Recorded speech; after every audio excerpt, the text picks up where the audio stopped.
A simple thought. Monkeys, that are known to have a developed social life, organize in small groups of several dozen members. The size of each of these groups is limited. In order for them to function, all members of the group need to know each other well. The average size of the group changes from 20 to 50 members. When the number of monkeys in a group passes a certain threshold, the social order crumbles, and the group tends to split into two separate groups. A similar situation can be found amongst humans as well. The invention of language and gossip has helped us shape larger and more stable groups. Sociological research indicates that the maximum natural size of a group of humans is roughly 150 members. Most humans are just incapable of intimately knowing more than 150 people, so even today the threshold of human organization is around the number of 150 members. Man is a social creature, and the feeling of loneliness can drive him mad. Yet the Western and modern world sanctions individuality.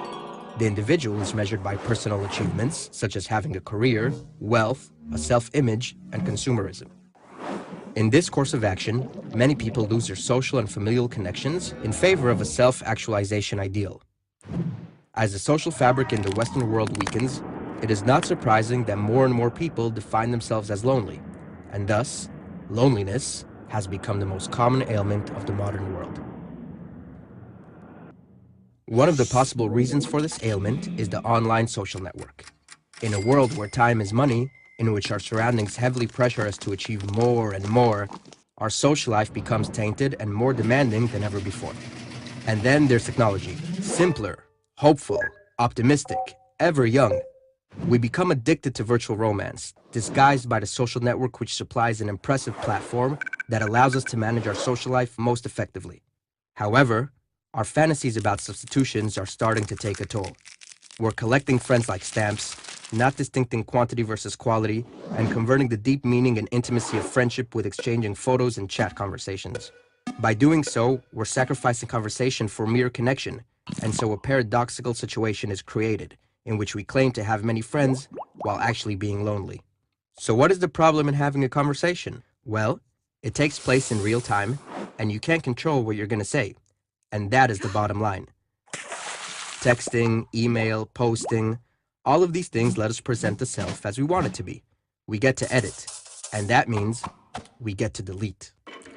Instead of building true friendships, we're obsessed with endless personal promotion, investing hours on end building our profile, pursuing the optimal order of words in our next message, choosing the pictures in which we look our best, all of which is meant to serve as a desirable image of who we are.